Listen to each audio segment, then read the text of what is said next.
नदीच्या पाण्यावर ठिबक माहिती सांगा, अशी एक कमेंट मोहन वानखेडे यांनी आमच्या व्हिडिओवर केली होती. तर बघा, तुमचं नदीचं पाणी म्हणजे काय, तर तुमचा पाण्याचा सोर्स उघडा आहे.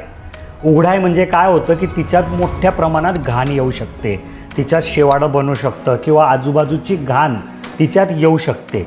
हा प्रॉब्लेम तुमच्या बोरिंगला नाही आहेत, तुमच्या विहिरीला नाही आहेत. तर अशा परिस्थितीमध्ये तुम्हाला तिथे सँड फिल्टर वापरावं लागतं. तुम्ही जर तिथे सँड फिल्टर वापरलं तर ही जी काही घाण येणार आहे मोठ्या प्रमाणात, ही तिथे अटकली जाते आणि मग ते पाणी शुद्ध होतं. आता हे पाणी आणि तुमचं विहिरीचं पाणी किंवा बोरिंगचं पाणी हे सारखं झालं.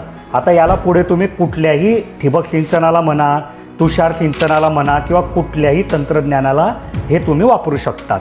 समजा तुम्ही सँड फिल्टर तिथे नाही वापरलं तर तुम्ही साधं फिल्टर वापराल. तर साध्या फिल्टरला काय होईल की ते वारंवार चोकअप होईल आणि मग ते जर 5-5 मिनिटांनी चोकअप होईल तर तुमचं काम कसं होईल. म्हणून उघड्या पाण्याचा सोर्स असेल, नदी, नारा, धरण, कुठलं बॅकवॉटर, तलाव, तर अशा ठिकाणी सँड फिल्टर वापरायचं. त्याच्यामुळे जी मोठ्या प्रमाणात घाण येते ती निघून जाते. मग ते पाणी सामान्य पाणी होतं, त्याला तुम्ही ठिबक सिंचनामध्ये वापरू शकतात. तर असाच प्रश्न जर तुमच्याही मनात काही असेल तर कमेंटमध्ये विचारा.